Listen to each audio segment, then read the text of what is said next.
I don't know if you guys can hear me or not. I'm getting a black screen. If you guys can hear me, let me know. If you can see me, definitely let me know too in the comments. I'm trying to figure this out. I'm going solo today.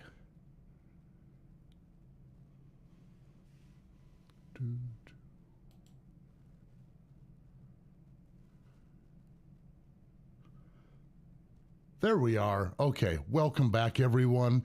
And my name is Scott Wilkinson. I'm a professional piercer, and I've been doing this a long time, since at least like 1994. So that being said, I'm here to answer a lot of your questions. So if you have any problems, make sure you ask a real thorough question so I can answer it as best as I can. Now, another thing I want to say, I'm going to bring this up right away, is you can see that I am flying solo here.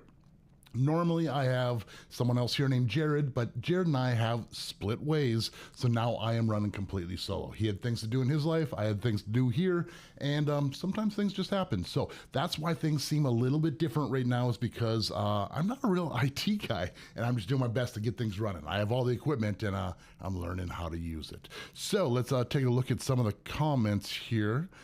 Starting off, let's go. I'm trying to get to my comments, and man, it's nothing but a struggle here. And sorry, give me 1 second.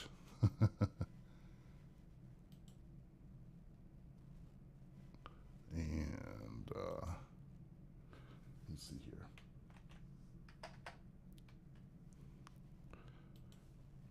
I gotta pull this up. Thanks for being patient. Yeah, so there's been a lot going on with my shop, a lot going on with the YouTube channel, and that's why I haven't really posted anything in the last couple weeks. We definitely have more stuff coming up, so there we go. I got all my comments up, and now I can say hi to everyone. But yeah, that's why there's been a little delay. I have stuff recorded, stuff's coming back out tomorrow. We're getting right back on schedule. Good to see everyone. Looks like Sean says hey, Rebecca, hello, James the Piercer, what's up, buddy? Let me see here. Who else? Sandra Scout. Can hear and see me? Thank you. There's a big delay on here. I'm not sure why there's a delay. Hopefully, it shouldn't affect you guys at all. Just it's weird watching myself with a small delay on here. Lady Linus says hi, and let's see. Get to some questions here. Let me back up here. Yeah, this is the right one. Okay, so what do we have for any questions? Sydney says, hey, I thought my snake bites had healed, but they still produce crust almost every day. I clean them and it keeps coming back. Does that mean they aren't healed? Piercings can get irritated fairly easily, and if piercings get irritated, they're going to get crusty. So just keep the crusties off there. Figure out why they're being irritated. Is your jewelry too short, or is it too long? Because the wrong size jewelry can keep it irritated and keep those crusties. So if you haven't downsized, definitely downsize. That definitely makes a huge difference here. So okay, so hopefully that helps you out. James the Piercer, how do you feel about Prince Albert piercings if the person is not circumcised? Well, this is kind of a situational thing. Well, first of all, a Prince Albert is basically a piercing that inside the penis that goes in the urethra and out the bottom or the back of the head. Now, the thing is when you're circumcised, not circumcised, the skin goes all the way and covers it up. Sometimes the skin's loose enough where it can kind of support it, but I would definitely suggest going with a curved barbell if you're going to do this. Now, the thing is, I have seen that tissue get worn and almost eroded away with sores and almost like a hole in the side of the skin right there. So if the jewelry's too tight, it won't work. You need to be able to keep that jewelry out if you can. So that's how I feel about Prince Albert piercings on not circumcised penises. Lauren Vaharin says, I have a dermal and it's going out. What do I need to do? You need to get it out. The more dermal anchors start surfacing and coming towards the forward, they're going to leave a bigger and bigger scar. So the sooner you set up an appointment with a piercer, you'll be able to get that jewelry taken out and leave less of a scar. A lot of times you can get it re-pierced in the future if it doesn't scar too much. Those dermal anchors, generally, they're not a real long-term thing. A lot of people, I tell a lot of people, like 2 or 3 years generally seems to be the average, but I've seen them last over 10 years too, so. All right, let's go on to, it's weird trying to talk and read these at the same time. Lady Lioness says hello, and It's going to be a struggle trying to keep up with all this, but I'll figure this out just for you guys. I love being here, and it's so good to be back. It really, really is. Medusa Edmund Dantes says, hello from a fellow piercer. Welcome in. Love having you here. Jennifer McNeil, hi from Jamaica. All the way from Jamaica. That's awesome. I would love to go to Jamaica one of these days. I'd love a vacation. Sean says, hi, Scott. I've had my nostril piercing for almost 4 months with a corkscrew. It's with a corkscrew. Is it normal to feel tender in the first change out?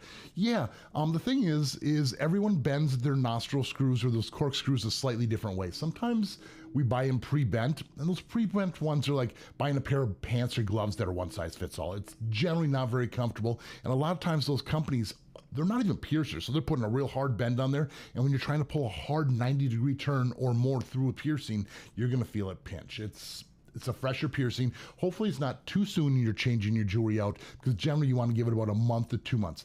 I tell people about a month, and you're going to want to have that jewelry readjusted or rebent so it's more snug. And then after a couple months is when you can start changing things in and out on your own. But yeah, sometimes it does get a little bit tender. And the other thing is make sure you get the crusties off. Doesn't matter how healed your piercing is. If you pull a crusty through it, it's going to hurt. All right. So Lady Linus says, I had to let my snake bites go 2 days ago because I noticed the right one, the jewelry was rubbing against my gums and causing bumps.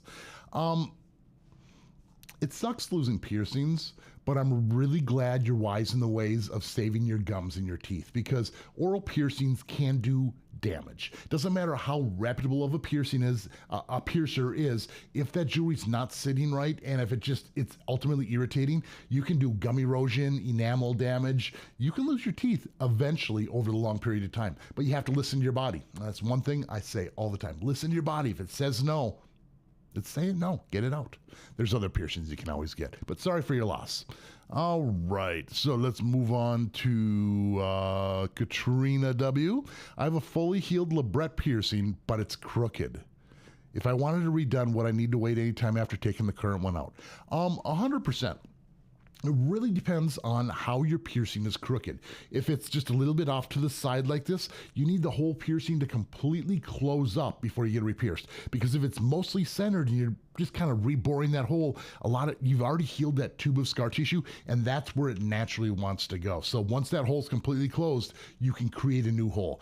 But if it won't close, unfortunately, there's not much you can do. Now, one thing you can do to help close it up is going to be massaging on a daily basis and possibly some sort of a scar tissue remover. This stuff works really good at removing that fistula or that tube of scar tissue, basically. So, yeah, generally I tell people a minimum of a month, massage it, play with it. Clean hands, of course, you stick them in your mouth. So, good luck to you. All right, so we're going to... That was a little bit crazy here. You know what? Cheers, guys. I'm going to drink a little sip of my coffee here. I love coffee, and normally I get sips between a lot of these questions when Jared is asking. And as you can see, Jared's not here. So for those of you who don't know, we did go separate ways. It's good terms. We wish him the best. But I'm running solo here, so I'm learning as I go. But I do know the piercing. I just don't know the electronics. All right. So Lady Linus says, I am just going to stay with my vertical labret and Medusa and septum. It's a cool combo. I mean, you don't have to have a zillion piercings to have the look you want. I mean, it's about the jewelry. It's about what works for you. So that's awesome. Lauren says, thank you. You're very welcome. Candace Baker, hi, I've missed you. Missed you guys too. It was really weird not having this live chat. I mean, you guys know how much I love doing this, and the thing is I got this all set up in my house now. Everything should be a plug-in and go. I'm going to try to do this every week. You guys deserve it. There's always so many questions, so many great questions. We're going to start doing this every week. But I think one thing I'm going to do, and let me know in the comments, I'm going to read this over and figure out when the best other time is. Because right now we're going to do one Wednesday in the morning, like around the noonish time, and then I was thinking about the next Wednesday to do maybe around 6 or 7 p.m. in this mountain time that I'm in. That way it can hit different parts of the world, because I think we're getting a lot more Europeans and less Americans at this point. I want to be able to reach everyone. So let me know another time which you guys would like me to see me go live. All right, let's move on to the next question. No Video says, when can I change my belly piercing? The simple answer is when it's healed. The complicated answer is it's hard to say because every person heals completely differently. But if it's red, if it's irritated, if you still have a lot of crusties, you're not healed. Generally, I tell people a minimum of 4 months, and that is as long as your pants aren't rubbing up against it. It's one thing people don't understand is if you have high-waisted pants and they're rubbing right up against your belly piercing, it's constantly irritated, and it's going to take sometimes over a year to heal, and sometimes they scar quite a bit. So be nice to your piercing. But good question.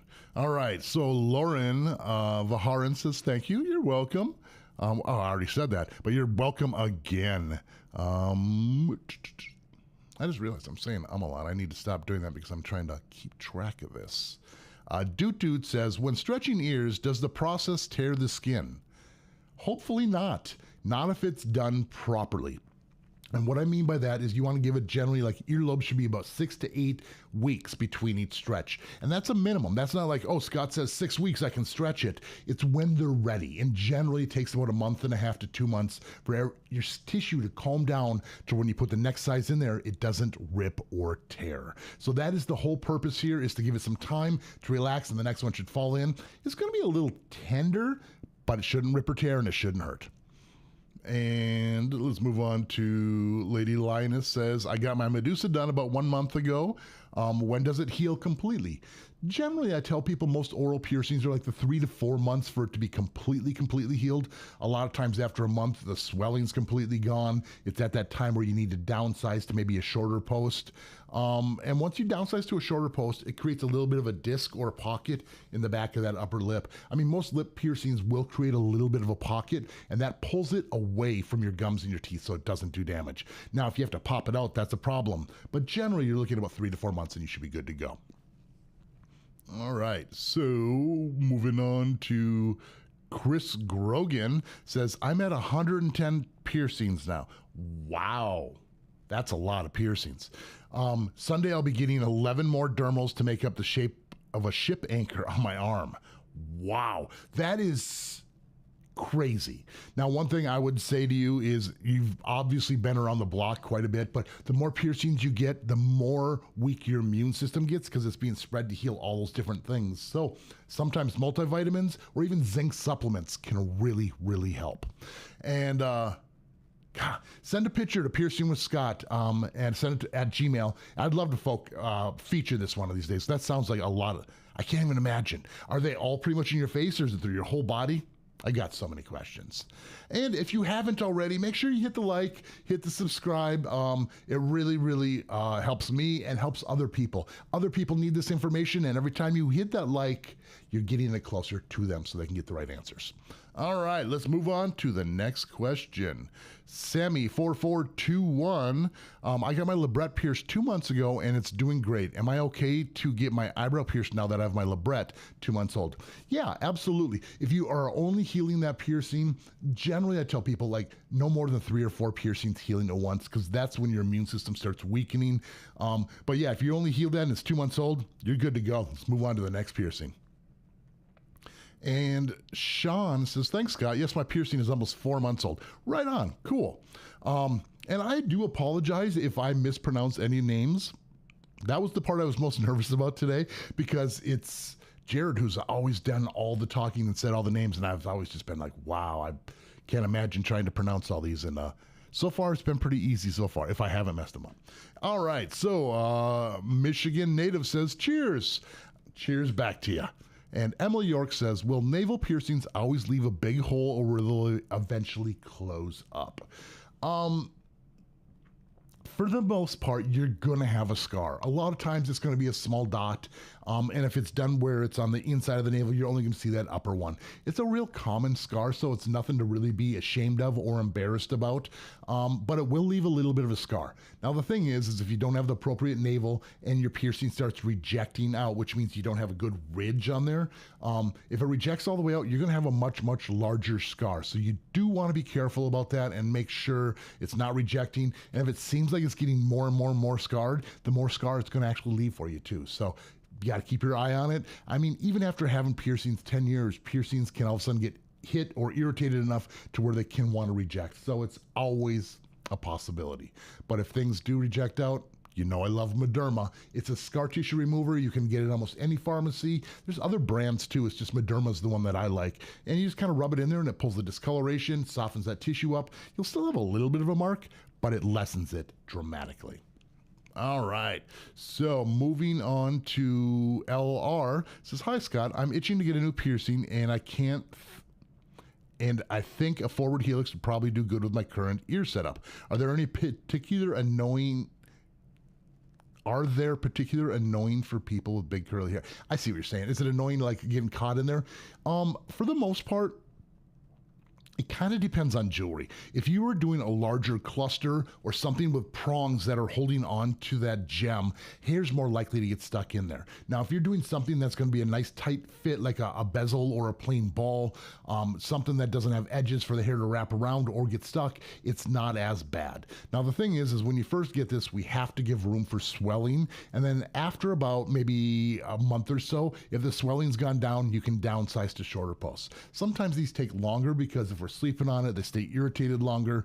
But once you downsize to where it's nice and flush, it's much less likely to get caught on hair. But it's always a possibility. But sometimes that's the price you pay for beauty.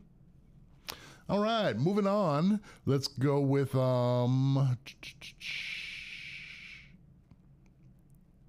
when you can't find a friend. Aw. Hello, everyone. How healed should a stretched lobe be healed before wearing double flare jewelry or stone jewelry? Thanks.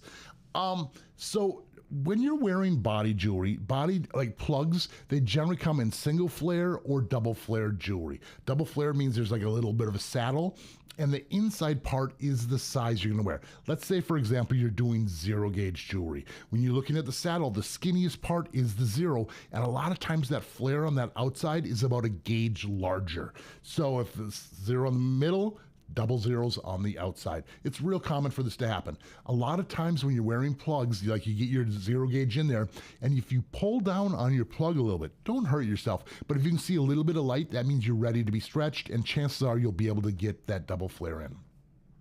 Now, another thing you can do is try to put this in a shower because the hot water a lot of times loosens that tissue up and it does go in a little bit easier. Don't do it dry. But generally, I tell people once you're stretched, maybe about a month after, you might be able to get it in. But patience is the key. I know, you probably have some beautiful jewelry just staring at it and you're like, I want to wear this. Patience. All right. And I can tell you right now, people, that I'm going much, much slower. And if I miss your question, I sincerely do apologize.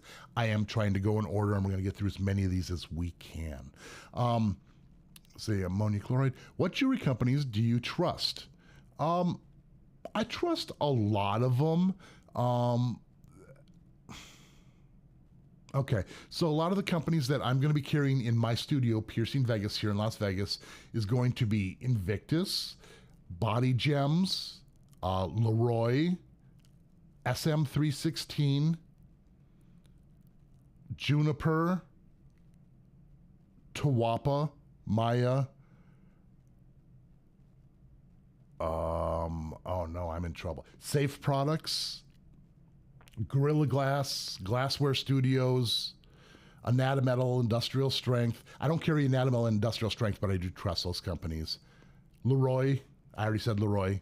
Neometal. There's a lot of companies, and a lot of the major ones that have a lot of reputation are ones that are more trustworthy. When you go online and you're seeing questionable names from there's low-end stuff. And you can always tell, too, by looking at the quality of the jewelry, the level of polish. Is it polished enough where you can heal this, or does it look like it just came straight out of a little tumbler and it's all scratched up? Is it externally or internally threaded? Are the threads on the outside, or do the threads go into the post?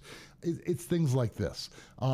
If you're a piercer, you'll also know, if you order from questionable companies, that sizes sometimes vary, which I don't understand how that works. I've had thicker ones and thinner ones longer, and they just don't claim what they're supposed to be.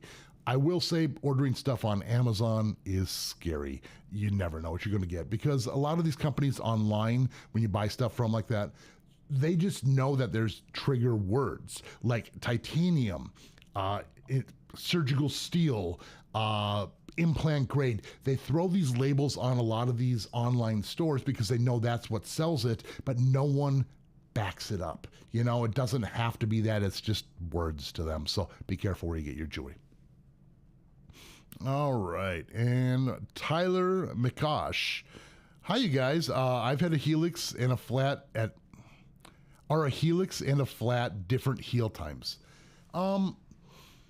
It really depends on the thickness of the ear. I'm going to say technically yes, but they're both cartilage. So the cartilage kind of thing, it's a large window. It could be as little as maybe 4 or 5 months. They can be well over a year-long healing process. A lot of flats are generally thinner than helixes. A lot of times I put a shorter post in a flat, and people can wear flatter ones. So if it's thicker on the outside of your ear like a normal helix, it is going to take longer. Now, another thing to keep in mind is when you come closer to the middle of your ear, that cartilage does thicken up quite a bit. For a lot of us anyways, everyone's anatomy is different, but the thicker it is, the less blood flow to the area, the rougher it is to heal, and it's going to take longer to heal. So flats do heal a little faster. Not a ton, but a little bit. Good question. Candace Baker, 500 later, I see a different place and I haven't had one issue with healing. Cool. Everyone heals completely different. Everyone's anatomy is different. Find a different spot, and if it works for you, go for it. That is awesome. And oh my gosh, we have super chats in here. I did not even see those. I apologize. Super chats always jump right to the front of the line. That was Lady Lioness. We talked earlier, but she sent $4. That's so rad. Thank you so much. Sean also sent some super chat. Thank you so much. And I got to backtrack here and try to figure out where. Okay.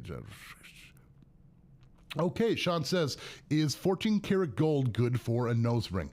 Yes, it is. Now, 14 karat, a lot of people don't understand the carats, and I'm going to explain this and see if I can make it easy as possible.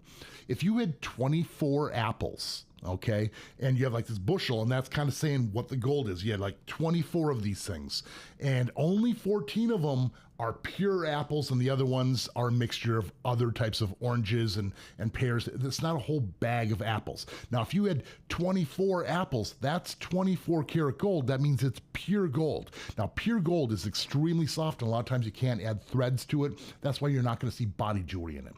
The next step down you typically see is going to be 18 karat, which means it's 18 parts apples or 18 parts gold, and you also have that other small section of other mixed metals. Generally, most reputable jewelry companies are going to give you a good quality gold because that other metals in there can cause irritations. Most commonly, you're dealing with white gold, which can be the problem because they use nickel to make the gold look more white. There's other metals like palladium and things like that that can actually make it still look white and be nickel-free, but you have to find a nickel-free white gold. That's typically the issue people have. Now, as far as a ring goes, yeah, as long as you're healed, you're totally fine. But yeah, 14 karat gold is good quality jewelry. Now, another thing too is when you're buying stuff online, a lot of these other companies which don't understand jewelry will stamp a 14K sign right on the wearing surface, which is absolutely terrible. It's like taking a piece of sandpaper and scratching up your jewelry before you put it in. We're trying to get a high polish. So if it has a 14K stamp on the wearing surface, it will eventually cause more problems. So that would be the only thing I would say watching out for. But yeah, 14 karat gold, good stuff, good stuff. All right, and No Default says, I wonder how many rhinos you have pierced in your career. By the way, thanks for live. You're very welcome. I was a little nervous coming live today because I'm all alone. I don't know the electronics like Jared does. But rhinos, I think I've done 2 or 3. I really haven't done a lot of them. It's not a huge request, but sometimes you do. When it rains, it pours. 1 or 2 people get it, they spread the word, and before you know it, it does happen. I will say that Kelsey, my other piercer at Piercing Vegas, just did one maybe a month or 2 months ago. So they come around. They're just not very common. All right, and hey, sip some coffee. So I hope everyone's doing really well today. For those of you who just joined us, if you haven't hit the like or the subscribe, definitely do that. It helps get the word out, make sure everyone gets good information on their piercings. And for those of you who don't know, Jared is no longer with us. We have gone separate ways. We wish the best for each other, but sometimes paths just split to separate ways. So that's why I'm here all by myself. I have new things in store for you guys, so keep coming back. And I'm going to start doing these live chats every week. I think you guys deserve it. There's enough questions here where I can't get through them all every other week. So start doing this every week. And the other thing I was thinking about doing is posting this every other week, like one in the afternoon and one in the evening. So that way we can hit different parts of the world and make sure everyone has an opportunity to ask their questions. If I was to do an evening time on Wednesdays, what time do you think you guys would like? Let me know in the comments. Now let's move on to the next question here. I'm from America, PA, Pennsylvania, but those times you suggest sound fine. Right on, cool, I appreciate that. Yeah, we'll try to do an evening one for you guys as well. No Video says, I don't feel any pain. There's no redness, but there's still crusties on my belly, healed. Is it close to healing? Sorry about my reading. I have a very small screen in front of me and it's tough to kind of see all these things. But anyways, there's no pain, no redness, and there's still crusties. Sometimes it just stays irritated if you're sleeping on it, if your pants are rubbing up against it. It's probably mostly healed as long as you've hit that 4-month range. You're probably okay to change it. If it's a lot of crusties and you definitely want to wait longer. And the other thing I would ask you is make sure you're doing a wound wash spray to clean those crusties off. Wound wash is sterile saline solution. Don't use any chemicals, oils, peroxides, soaps. Those things can cause irritation and keep those crusties coming. So just a wound wash to get those crusties off. And Mellow Bumblebee says, one of my snake bites is developing some tissue overgrowth on the inside of my mouth. What should I do about it? This happens. It's a real common thing for lip piercings where it seems like you get like a skin tag growing out of one side. It could be because the piercing's at a slight angle. It could be because you're playing with it while you're sleeping or while you're eating. It might be rubbing the wrong way. If the jewelry is too short or too long, sometimes this can cause that issue as well. And now I do know that sometimes bumps happen inside our mouth, and it's one of those things where you want to constantly bite it and pick at it. You're only making it worse. You got to not play with it. That was always the toughest part for me when I got those bumps, is not to play with it. Eventually it does go down. But check your jewelry length. That's probably what it could be. And a lot of times when they happen, they only come out for a couple weeks and they do go away. So nothing to worry about. And a spoon. I think that's how we say this. What do you do about freckles on the ears and piercings? Freckles are okay. It's moles and large birthmarks that I think we really need to be careful about, especially the moles. I'm not 100% sure why, but I think it can cause them to go carcinogenic, if I remember right. Don't quote me on that one, but I know piercing moles is dangerous. Freckles, not a big deal. Not a big deal.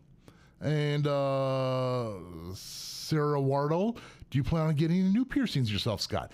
100%. I am 48 years old, and I tell people there's no age, class, race, group of people at all that should not get pierced. And sometimes you hear younger people say, you're getting too old. Never. I'm planning on getting some mantis piercings, and I also want to get some super high Monroes, ones that go right above the mustache. I think that'd be super. I used to have the Monroes before. I really regret taking them out. But I think at that time I had 9 piercings or 8 oral piercings, and I was like, this is just too much. So I backed off and never got another oral piercing since. But it's time to redecorate those lips. All right, and scrolling up. Sydney, are you going to restart? What should I get? What should I get? Pierce series. I sent pictures in last January. Yes, I've been setting up my live stream situation here where I can kind of record these, and a lot of times I'll be able to start editing those. Before I didn't know how to do it with Jared and I, but I think I got it figured out, and we're going to get those going again here in the next couple weeks. Definitely. They're a huge hit. I love doing them, and now I can do them solo, so yeah, we'll start pumping those things out for you guys. Cool. I'm glad you guys like those. They're a lot of fun to do. They're a lot of work, but it really helps people understand the combinations and understand why people can't get piercings. And it's just fun seeing all your faces. I'm not going to lie. It really is. All right. Lady Will Jones. My piercer just moved shops and now is much further away from me where he used to be. He really appreciated me coming to see him last week since it takes an hour and a half each way to get there. So amazing, Will. Us piercers can have such amazing clientele that are so dedicated to us, and we love that. I never get mad at other people for getting pierced by other piercers. And I want people to have good experiences all around. That's the only part I get nervous about is when my client's like, oh, I just went over here because it's only like $5. I'm like, I thought I taught you better, you know? And they're like, yeah, it seems sketchy, so I'm only going to come here from now on. But we appreciate you guys. We love seeing your piercings heal. We love seeing the progress, the evolution of your look. Because, I mean, that's really what it is. Like, it's pretty awesome. Thanks, Will. All right. And Fia says, hey, this might sound weird, but can you put a circular barbell in a floating navel to make it look like a regular navel?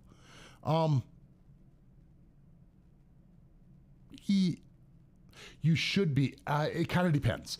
The reason I'm saying it depends, first of all, a normal navel piercing is kind of more up and down, and that's going to allow you to see the bottom gem and the top. When it's a floating navel, that means you have a more flat area in the area, and it kind of goes in a little bit deeper, and we pierce at an angle in, so you only see the top. Now, the thing is when you're wearing a ring, like circular barbell, cap to bead ring, you need to have 2/3 of the ring showing and 1/3 inside. So that means if your piercing's that deep, your ring has to be quite a bit larger. Now, the nice thing about a circular barbell is you might be able to bend and kind of change the shape of that ring a little bit to kind of bring it back out. Now, another option for you is J-bars. A lot of people who use floating navels will eventually wear a J-bar, which is like a normal curved barbell, but it brings it all the way back out. Now, the thing is they can float back and forth this way, and they can go in this way. But if you stick a little O-ring on the inside, no one's really going to see it, and that holds it straight, and you can actually have a normaler looking navel piercing. Yes. Good question. Will Jones says, Scott, I have 3 8-week-old helix piercings and a 1-week tragus. Am I at the limit of what I can have piercing or what I can be healing? Excuse me. Borderline.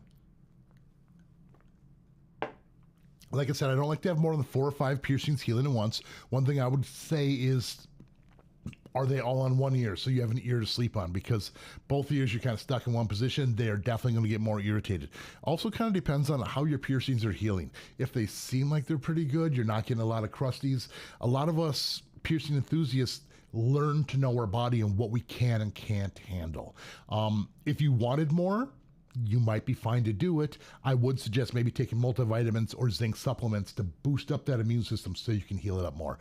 Now, if you're going for something really crazy like an industrial or something that's going to be an extra long heal, I would heal the other ones up a little bit more first. But if you're doing something like an oral piercing, a nostril piercing, something like that, it's not as big of a deal.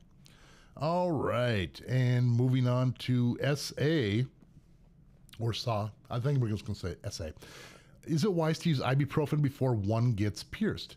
I don't find any problem with ibuprofen. I don't believe that's as much of a blood thinner as real aspirin is. Now, if you've been drinking the night before and like, oh, I'm sober now, I can go get pierced, that's like taking a bunch of aspirin and your blood is still thin. You're going to bleed more. That's about it. You're going to bleed more. It's going to be kind of a pain in the butt. Now, as far as ibuprofen, it's a natural, or it's an anti-inflammatory. I don't know if it's a natural anti-inflammatory. But anyways, it's an anti-inflammatory, so that might take a little bit of the edge off when you're done getting pierced. I don't know if it's going to do much for the actual piercing, but when your piercing is over, there's a lot of swelling in that area, and it's a little bit tender, and that'll take some of that tenderness away. So, yeah, I'm totally for that. It shouldn't be a big deal at all. And, yo, the gold setup you have going on is actually super fire. Thanks, Jackie. It took me a long time to figure out all the gold I want to wear. Right now I'm wearing these Tawapa pieces on my nose. I love these things. They're so fancy. They get caught on the chain, and so I can't wear them all the time. And the underside of my nose, because the flare is so big, will get a little raw after like a day or two. So then I'll change it back. But when I'm going to fancy it up, I mean, you guys deserve it. It's been a couple weeks. I fancy it up for you. Thank you. Honey Love, my Monroe is 5 weeks old. Tried to downsize from 10 millimeter to 8, but the 8 is too small. It may be because it's still swollen. Sometimes I rub it in my gums, especially when I smile, but sometimes it doesn't. Okay, so Monroe piercings, generally we say in about a month is when you can downsize. I don't really deal with the I suppose I am dealing with millimeters. I'm just dealing with imperial method. See, 8 millimeters. Hang on one second. I'm looking at my little chart here. Okay, so you went from 10 to 8. So you went from over 3/8. Okay, yeah. What you're looking for, I would think, would be like an 11/30 seconds. Which is going to be, because a 5/16 is about an 8 millimeter, 11/30 seconds is in between what you just found. So you're looking for, what was that, like a 9 millimeter, 11/30 seconds?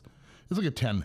No, I'm sorry, 8.7. So that's what we have here. So if you looked for an 11/30 seconds libret, that would probably fit perfect. Otherwise, be patient. Now, if you put it in there and it seemed like it was just way too tight the first day, it might have gotten irritated while you put it in there. And sometimes you create a little bit of that pocket on the inside, and it will get more comfortable as the days goes on. But if it's too pinchy, yeah, definitely don't do that. And find the right jewelry. That's a bummer when you can't find it. It's so frustrating looking for odd sizes. All right. And we're looking right Doherty. That's what we're going to go with today. I hope I got that right. Hi, Scott. Thanks for making your videos. I want angel fang piercings and a bridge piercing, and your videos have really helped me to know what to expect. You're such a nice person. Well, thank you. I really appreciate that. I am very passionate about my job. I love decorating people, letting people get over their fears, and making the world a little prettier place and happier. So confidence is huge, and that piercings do that. It doesn't sound like you've got them yet. Let me see. You want them. I highly encourage them. Angel fang piercings are so cool. Now, one thing to keep in mind is those will leave a little bit of scars in the future. If you don't mind those scars, I say go for it, because it's a really cool new look. And thanks for watching my channel. I really, really appreciate it. And Flo says, hey, Scott, love your channel. I had my flat done at the end of March and was wondering what length should be downsized to. I was originally pierced with 6 millimeter posts, and when it still swells and I actually sleep on it though. Okay, so 6 millimeters what you're pierced with. 6. So embarrassing that I have to look at this chart every single time.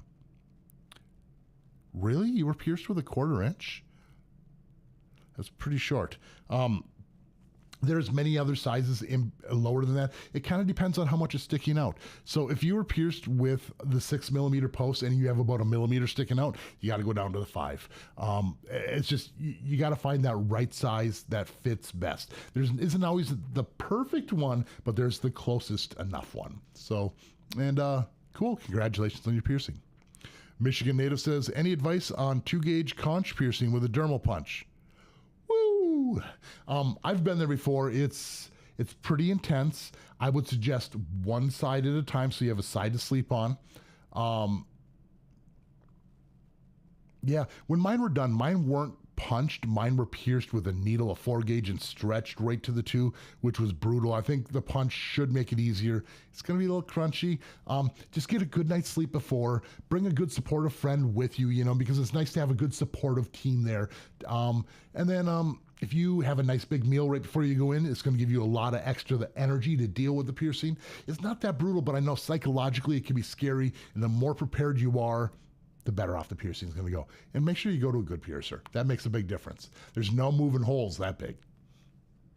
All right. Mad Guy says, hello, Scott. Love your videos. Super informative and entertaining. Well, thank you. I've been thinking about getting a vertical libret, but question is, do I apply makeup on healed piercings with or without the jewel? Okay. Do I apply makeup on healed piercings with or without jewel? Once your piercing's healed up, it really doesn't matter too much. But I do always tell everyone with makeup to use common sense and listen to your body. If makeup's getting inside the piercing hole and your piercing's getting more and more red every day, you're doing damage. You got to look at this and say, well, I just got to, back off a little bit, more blending, or maybe find a different brand. I don't ever wear makeup. I never really have. So I don't know how things work, but I know certain brands, like you can do a laundry detergent. One might give you reactions and the next one is the most comfortable, best thing ever. And I'm sure makeup's the same way. So if it hurts or it's doing damage, find the right one. Now, as far as the jewels, the jewelry you're going put in there. If you have prong settings on there where the gems go, or the prongs hold onto the gem, makeup and stuff gets clogged under there much easier, and it's going to cloud it up, and it's a lot tougher to clean up. You can use ultrasonic cleaners, like little toothpicks to kind of wipe things out. But if you go with a bezel set where the metal wraps all the way around that gem, that generally blocks stuff from getting inside there, and it's going to be much easier to clean, and you'll have a much better sparkle on your jewelry. I hope that helps. But again, make sure it's a healed piercing. You don't want to get makeup inside a fresh piercing. They were not trying to decorate our inner organs or whatever I want to. All right. So if you haven't subscribed or hit that like, hit that button. I really appreciate it. Okay. And we're going to scroll down a little bit more. We're doing pretty good here, people. Thanks everyone for being here. I really appreciate it. And okay, we had another super chat here. Infinity Cardiff. Fellow piercer here. It's a little bizarre watching your stuff and seeing a difference between UK piercers and techniques of the US piercers techniques. I agree.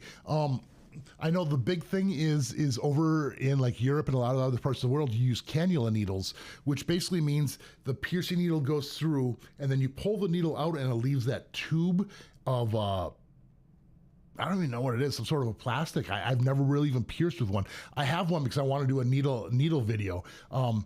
And I've played with them, but I've never pierced anyone with them. And it's also funny, like seeing, like, we use the imperial system, so everything's fractions, which I know if you don't understand fractions, it makes no sense whatsoever. It's really a stupid system, and I wish we did the metric the way you guys do, because that does make a big difference. And I know there's different standards as far as like quality of metals, aftercare things. And I think a lot of the aftercare stuff has to do with climate and environment. Environment can really change things. And also just who your peers are. I'm glad you're watching, because the more diverse you are, the more open you are to different ideas, the better you're going to find that technique, which gives your piercee the best experience. So glad you're here. Thanks for donating. Really awesome. Cool. All right, and let's take a peek, make sure there's no other super chats, because I am not seeing them pop up on the screen for me. I must have the wrong one up. But anyways, I'm scrolling down. Gotta figure out where I'm at again. All right. I was pretty much caught up. I'm doing pretty good here today. I'm impressed. All right, so Fabian Ram Ibiotas. Oh, I butchered that one. I apologize. Love your series. What piercings should I get next? And would love to get featured on the next episode, which usually unlikely, but the great response to the mail you receive. It's insane. Every day I'm getting clicks on there with people sending me in pictures. At this point, if I can figure out a better system to get through these faster, but I don't know when I'll ever be able to be truly caught up. I feel like there's always going to be like a year or two or more gap because trying to catch up with this. But I'm trying to figure things out. Hopefully I'll get a lot more of these out here, get it in there, and then yeah, maybe I'll start posting dates on. I'll let you guys know where I'm at. Right now I'm not sure, but I know I'm a couple years behind. So, but I'm still trying to do them. Cool. All right, and yeah, you're very welcome, Tyler. Says, thanks for answering. Absolutely. I'm 4 weeks into my flat on my upper lobes and have very thin cartilage. Apparently you do. That is a really thin one. But yeah, it's super important to downsize that flat, because if you don't, the angle changes on that jewelry and it doesn't sit right. It's really uncomfortable, and a lot of times you end up getting bumps. So find the shorter post. Ruth says, good evening. I hope you're doing well. It's good afternoon here. Just want to know how I can basically get certified as a piercer if I'm from a foreign country, El Salvador, Central America. Want to learn correctly. Thanks always. Central America, I know there's, oh, shame on me for not knowing it. We have the Association of Professional Piercers, which is the shirt I'm wearing right now. And there's other countries now who have kind of adopted this as well, and there's other chapters. I believe it's chapters. So I think there's one in Brazil or something like that. So that might be a little bit closer. there's a lot of classes and things you can take. But honestly, what you need to do is you need to get an apprenticeship. You need to find someone who knows how to pierce, and they generally teach you, and that's how you learn. If you go online, you're going to see there's all these schools and things like that. They're little seminars is basically what they are, and they kind of get you on the right path. But you need to have a mentor and someone to teach you the ways. It's really tough to learn online. I suppose it's possible, but like I said, find someone to apprentice you. And then once you start getting apprenticed, start furthering your education by those seminars, the classes, stuff online, talking to other piercers just like this. I don't know what your country's like as far as piercing goes, but it's a very fun job. But here in America, it's a tough industry to get into. But once you're in, it's pretty awesome. So good luck to you. And Sumako says hello there. Hi, welcome in. And Cage Bradham says, what red flag should I look for when researching a piercer? I am looking for either a septum or a horizontal industrial, and I know that unexperienced piercers may not do too well with these. You are absolutely correct. Number one, I'm not sure where you're at, but if you have any sort of review system like Yelp or Google, things like that, you can go on there and take a look at their reviews. Keep in mind, everyone's going to have some bad ones because some people are just generally negative. But a lot of times, if there's a bad one and you're seeing pictures, you can see how messed up something got. That could be kind of one of the red flags there. But also kind of look at the overall picture. You should also be going to someone who uses higher quality jewelry, someone who's not going to be like the cheapest in town. Here in Vegas, we have shops that are like home of the $5 piercing. And you're losing money doing piercings. I don't understand that because there's so many things you need to do. Doing a piercing does cost money, and you're just negative. It doesn't make sense to me. So, and then someone also who's going to use internally threaded or threadless jewelry, someone who's got a couple years experience. Granted, people need to start out somewhere, but if they're with their mentor or something, you can still even get these things done with, as long as they have a good mentor with them. It's really hard to say because everyone has different standards in different countries, but make sure you walk in there. The shop's going to look clean, especially the bathroom. If you go in the bathroom, it's never been cleaned. That means they're cutting corners, and they're cutting corners in other places as well. Yeah, I hope that helps. It's scary trying to find a new piercer. And if you see people around town who have these piercings and they look all healed up, ask them who did their piercings. That's another great way. Just general word of mouth. And people are always happy to talk about their piercings. All right. Right, Doherty says 4:30 p.m. would be great after. Yeah, it is great for an afternoon live. 4:30 here right now. It is 1:17 p.m. So, yeah, just a couple hours different. Will Jones says, do you think you'll get another tech assistant for the lives or stay solo? I want something. I think a second person here, another like other piercers. I have a spot right here, and it'd be so fun to be able to have another piercer, a different piercer every week, whether we do like Skype or some sort of live chat that way, having another piercer, possibly just another host who can go through and read these questions to me and just kind of talk out loud. I'm totally down for that. I'm figuring out the electronics, but I would love to have more people here. And honestly, I'm going to say this right now. I'm keeping my fingers crossed. This next week coming up is going to be the APP convention. And if I can find someone to do a random live chat with me, I'm totally down. So if you're going to the APP convention, you're a piercer, come talk to me and say, hey, Scott, I'd love to do a live chat with you. Yeah, we'll sit down, we'll chat. It'll be a lot of fun. And I'm going to be taking some footage and we can show you some of the stuff that we're doing there. Yeah, I do plan on having someone else. It would be nice because, well, I have all you here and there's a lot to get through, but bouncing ideas off back and forth, if I read something wrong, if I miss a question, that's what I'm most nervous about, but it's also my first time. But we'll have more guests. That's what I want, more guests. Thanks, Will. Sammy4421 says, my little Brett is 2 months old. Is that too soon to try a lip ring? I want to make sure I'm being careful and not trying rings too early as I don't want to risk hurting my lip rat piercing. Good question. I generally tell people minimum 3 to 4 months for a ring in the lip, just because you're going to want it to be snug. You have a straight piercing and then you're putting that curve through there, or I should say it's kind of curving up most likely. And a lot of times it cuts into the lip and you're still healing that fistula, that tube of scar tissue. So I'd rather have that tube of scar tissue more established to where you can put the ring in comfortably. Otherwise it will change the angle a little bit. So a little bit more time, patience. Doing good though. Candace Baker says, you're doing great on this live. Thank you so much. Just out of curiosity, I hope my sound is good. I have a new system here. I'm kind of running things. I'm using my own earphones and I've never listened to myself. So to me, it sounds weird, but I don't know how it really sounds to you guys.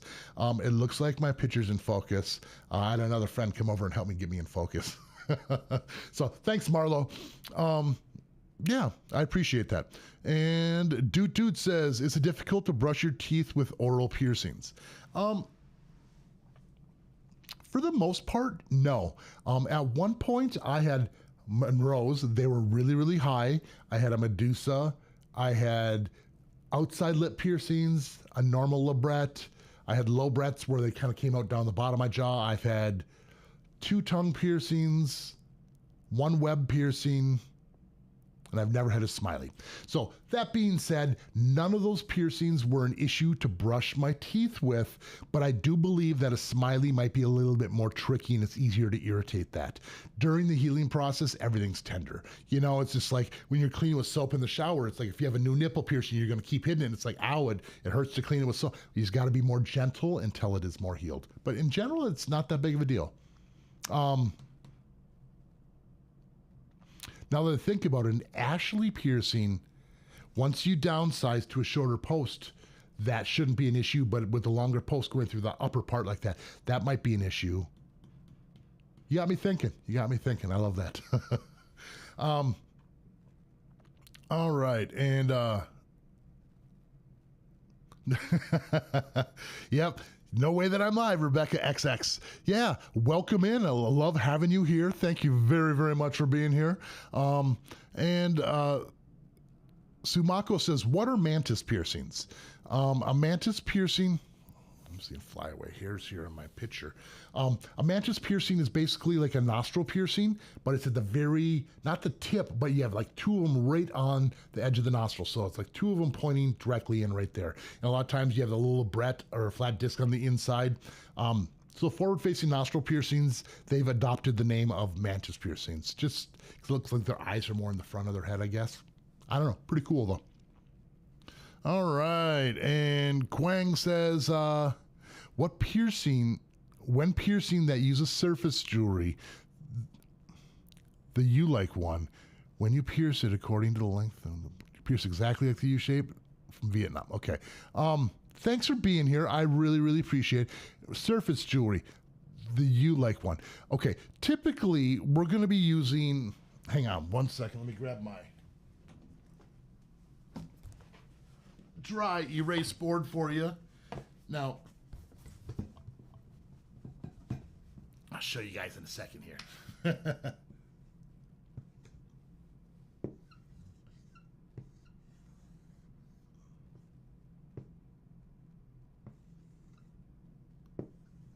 All right, thanks for being patient while I show you my beautiful, beautiful art. Okay, let's see where I need to hold this. You see it here? Yeah, so the upper one here is the U-shaped one. I'm guessing you're talking about a curved barbell. And when you're doing surface piercings, you should be using a surface barbell where it's flat on the bottom side and has like little 90-degree uplifts. These are a little bit trickier to get in, and a lot of times you're gonna need a threaded taper so you can screw it in there and be able to kind of pull it through. A lot of times you could pinch that skin up and you can get it in there. This is gonna heal. The curved barbell has an extremely high rejection rate. Surface piercings already have a really high rejection rate, but if you're using that curved barbell, it's only making it worse. So hopefully that helps you out. As far as the marking of surface piercings, basically what I do is I'll take that surface bar without the gems on there, and once the area is cleaned and prepped, I'll kind of press it up against the skin, and you're gonna see 2 dimples where the hole goes through, and I pierce on the outside edge of that just to kind of get those corners to sit in properly. And I don't always just pierce straight through. I almost kind of create a little bit of an angle and a little bit of a pocket. Not a lot, it's just minor compensations because I've been doing it a long time. They're tricky, and Yeah, I would suggest having someone kind of show you how it's done before you start guessing on those. But yeah, if you're using this curved barbell, it'll probably reject it. Surface piercings need those surface bars or staples in there. All right, and moving on to Sean. This is an ideal time of the day, 9 p.m. Okay, GMT. I'm not sure what GMT is, but that's many hours from me. That means if I post later in the evening, you're not going to see it unless you get up super, super early in the morning. That's why we're going to do every other day, or not every other day, but every other week. One will be in the afternoons like right now, and the others will be later in the evenings for me or super early in the morning for you. All right. Thanks for letting me know that. Ursula's Odds and Sods. The live never started on my computer, and I had to switch to my iPad to watch. Really? I wonder if anyone else is having any problems with that. I know earlier today, I was trying to get things set up here, and I think I started a live chat, so I think there's a couple of you in here, and I just kind of had a blank screen. And last night I was trying to do some test runs, and those weren't working so hot either, but I'll look into it. I'm not 100% sure why it wouldn't have started up for you. But thanks for letting me know. Rebecca B says, how do I know if my skin is too taut for a sideburn surface tragus piercing? This is a fantastic question. The side of your skin here, if I didn't have hair, you can see how the skin is like, I can almost pinch it up and I can grab some tissue. This is going to allow me to do the piercing. But if it was like my forehead, like, you see, I can't really grab anything, and I'm not going to be able to do the piercing. So that's kind of what we're looking for. It doesn't have to be as loose as my cheeks here. I've got a lot of loose skin here, but you have to be able to grab something. All right. So, and if you're not sure, you have to go see your piercer, because a lot of times they'll tell you straight up, like, either I'm comfortable with it or I'm not. And if they're not comfortable with it, it's probably a bad idea. Don't force them to do something they're not comfortable with, because it probably won't heal. All right, Will Jones says, one of my friends just took out her fully healed 3-year-old nipple piercing, and it actually made me a bit sad because it was so much work and beauty just to be disregarded. It blows me away too. Sometimes people just take piercings out, but I'm guilty of it too. If I didn't take piercings out, I would have too many piercings. I've been pierced probably 400 to 500 times. If you can imagine 400 to 500 piercings, I mean, you wouldn't even be able to see my face anymore. So sometimes you just got to take them out. Granted, that's not them, but you know, if something's not right, don't stick with it forever. You know, if you saved up 10 years and like, I finally want to get this dream sports car, and you get it, and like you start driving it and like, I'm uncomfortable. I've gotten 10 speeding tickets.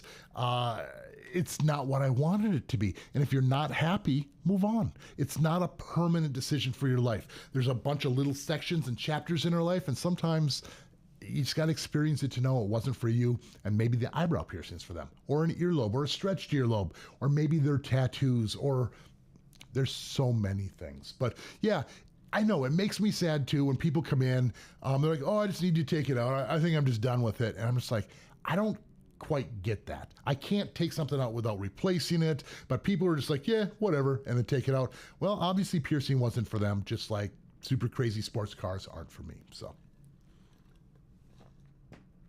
but it's weird to think about. Thanks, Will. And Rebecca B says, how large would I have to stretch my conch piercing in order to fit a hollow plug, and fill the plug with new small 16 to 18 gauge rings? Okay. Now, it's tricky. This has always been the trickiest question, because it depends on how thick your conch is.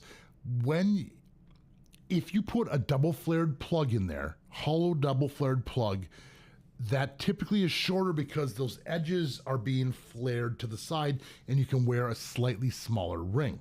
If it's a single flare plug where it's flared on the outside and long, the ring generally has to be a little bit bigger. Now, if you want to wear like 18 gauge rings, the issue is 18 gauge rings only get so big because once they start getting too big, that wire just starts bending and it doesn't hold its shape. So it's really hard to find a ring that's going to be the appropriate size and 18 gauge that'll fit through there. Now, plugs generally start 10 or 8 gauge being hollow, but in my experience, for something like what you're looking for, you probably need to be a minimum of a 4, 2, or possibly 0 gauge to wear the ring through the plug in the conch like that.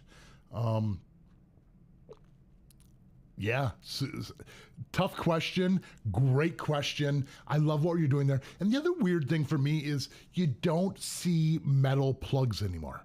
I don't understand this at all. The manufacturers, no one's making them anymore. So trying to find single flare or double flare titanium plugs is not an easy thing to do. So that would be issue number one. If you're wearing stone plugs, they have a thicker wall, so you'd have to be even bigger. Same thing with glass. Great question. Thank you. I hope that helps. I know it's not a solid answer, but I would guess the 2 to 0 gauge. And they might have to be thicker rings. All right. LLC says, how's the website going? Love your channel. I've gotten earlobes double pierced and nipples, and I love them and hope to get more later on. The website came to a stop. I still have the domain name, and now I'm in the process of looking for someone to build me a website. Unfortunately, Jared and I have gone separate ways. We wish each other the best in our endeavors, but he had more things going on in his life and couldn't continue here any longer. So I'm completely here by myself, and he was the one who was working on the website. So I'm seeking someone out as we speak. I need it up sooner than later. So yeah. That's the plan. And once you get that website out, I can start selling all that other fun stuff. I already have some new designs coming out for t-shirts. That's going to be posted up in the bottom down here.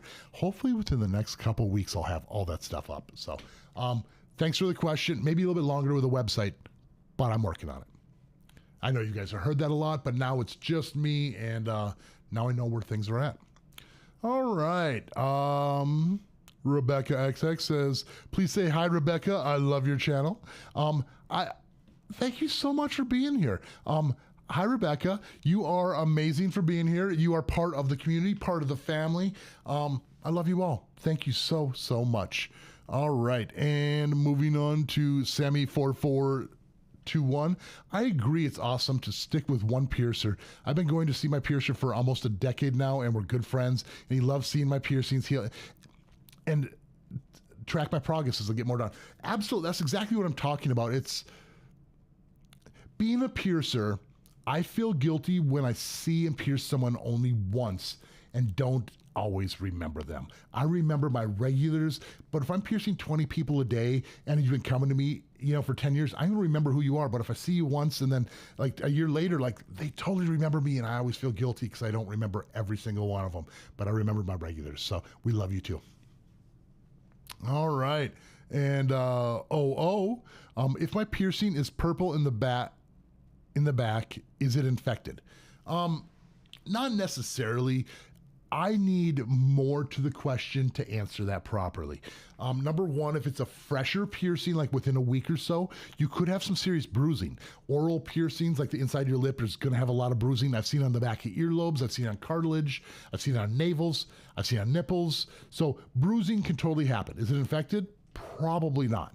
Sometimes we'll have a piercing for quite a bit longer, and we're going to build up a bump or some scar tissue on there. And sometimes that scar tissue can get more discolored and more purple. So that could be it too. If your jewelry's too tight and it's pinching on there, that could be causing that scar tissue to get purple. I don't know what else it would be, but yeah, if it's newer, it could be bruised. But as far as infection, probably not. Generally, infection signs are going to be like you have a red ring around the area or a red line. You're going to be discharging some pus out of there. And it would be painful and radiating a lot of heat. So if it's just purple, it's probably scar tissue or bruising. All right. And let me see here. I was just looking. We've been going for about 64 minutes. Got 70 people in here right now. It's so cool to have everyone here. We're going to go for like another hour. Generally going to try to do about 2 hours at a time. So if you have questions, again, ask as thoroughly as possible. If you enjoy watching these, hit that like. It makes a huge difference for me, the algorithm, and it lets other people know the good, proper piercing information. All right, so back to the questions from Sydney. What advice would you give for people who want their tongue pierced? Timing. It's all, okay, number one, you're gonna sound like a fool for most likely a couple days to a week afterwards. Having a bar in your tongue is gonna cause a lisp. You're not gonna be able to eat very fast. Your syllables are gonna come out kind of weird. So if you have a major speaking engagement, or if you are like a server for a restaurant, you have to talk to people on a regular basis, find a time where you have a good week off. Now, generally after 2 weeks, we can downsize and put a shorter post in there. And once you put the shorter post in there, a lot of that lisp goes away. And then the other thing is find a good quality piercer who knows what they're doing. Someone's going to clean and mark you properly, get it nice and centered and straight, and get it over with as quick as possible. But it's really not that bad. It's just the week after sucks. All right, and moving on to Node Fault. Could I have my anti-tragus pierced with an 8mm ring if my goal is to wear a 6mm one after healing? I worry that if I got a curved barbell in there, it would change the curvature, going to irritate the tissue. The general rule of thumb when you're wearing a ring is to have 2/3 of the ring showing, 1/3 in. So either you have the anatomy to wear that 6mm, words, they're tough sometimes. So either you have the anatomy to wear that ring or you don't. So you got to talk to your piercer beforehand. Honestly, I wouldn't want to do a ring in there. The only time I've ever pierced a ring in an anti-tragus is when I'm doing an orbital from an anti-tragus to a tragus. Otherwise, heal it up with the curved barbell, and then once it's healed, then you can put that ring in there. But either you have the anatomy or you don't. It's not like it's going to change the shape that much. Good question. All right, and Swaz Attack. Beard is looking great. Thank you. I straightened and got my beard waxed in there today. I feel like it's looking pretty good today. I have my good days and my bad days, and thanks for noticing. All right. And Will Jones says, Scott, I asked earlier about my healing limit. All my 3 helixes and traguses are on the same ear and looking like, and they're all in the same ear, and I'm looking at getting maybe an 8-gauge lobes on it or an anti-tragus on a double flat. Okay. That's, you said 6 to 8 weeks, I think, is what you were saying your piercing was. So, anti-tragus, that's a rough heal. I'm not going to lie. It's a rough one. And then 8-gauge lobes kind of gives you 2 larger gauge wounds.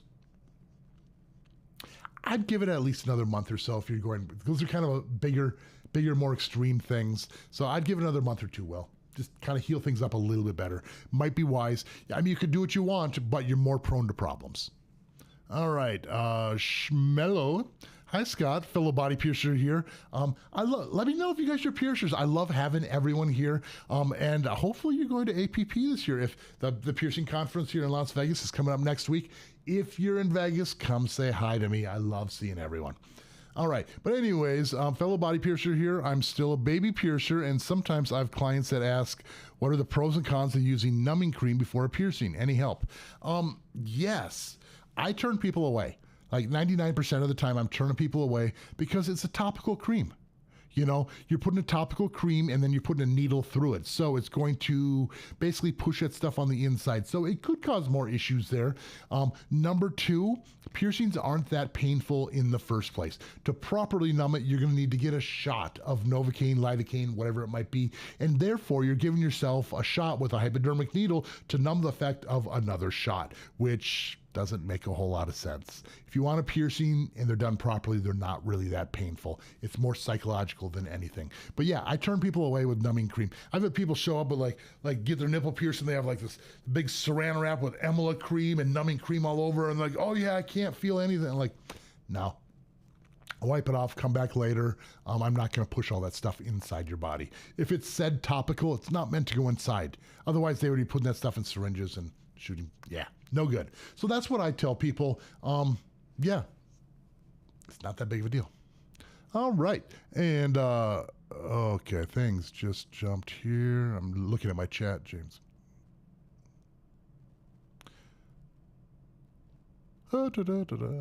Okay, I found where I'm at again. Cool. Donnie Dream says, hi, Scott. I got my first piercing, septum, like 2 months ago, and I've been binging on my videos ever since. Thank you so much. Your videos have a great vibe. Keep it up.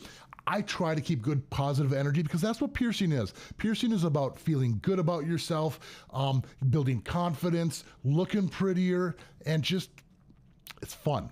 It's really fun. Now, back in the 80s, a lot of punk rockers did it. It was kind of like a big middle finger to society, like, I'm tough.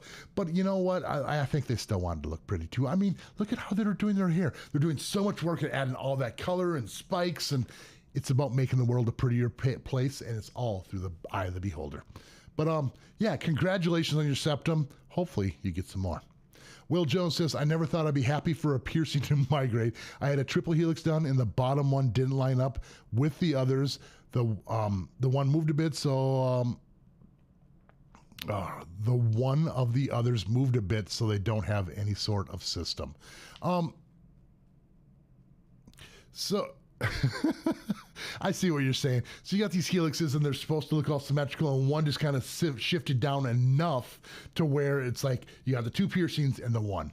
The body does what it needs to do to make it right, I guess.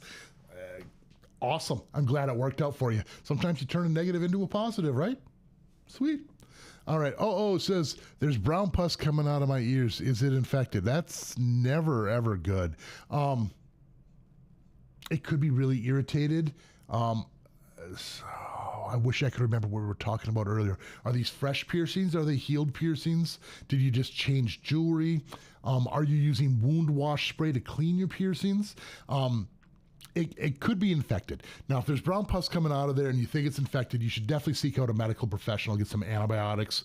But number one, before you even do that, soak your ear in some really, really warm water, or your piercing. Because if you take a cup and if you tip it over your nipple or your ear or your lip, that heat should kind of drain things out. Don't over clean it with stuff. Just general, like clean the area around the area with soap and water and that wound wash spray to wipe off crusties. Like I said, if it's infected, go see a doctor. But brown pus doesn't sound good. Mad Guy says, thank you so much for responses. Very much appreciate. You're very welcome. Thank you for being here and being a part of our community.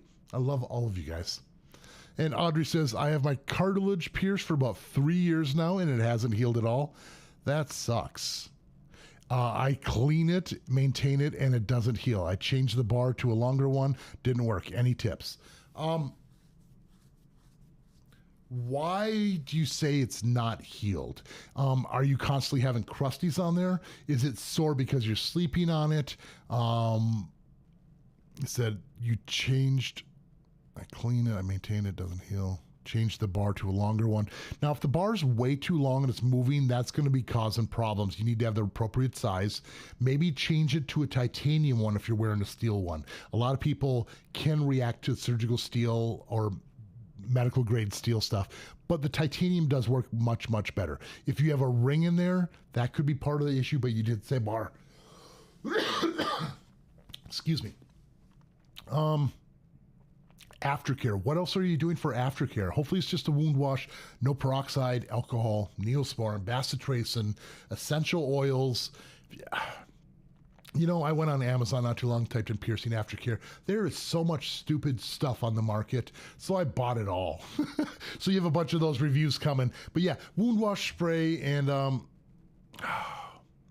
I don't know. I'm guessing you probably sleep on it and it could be the jewelry. That'd be my guess.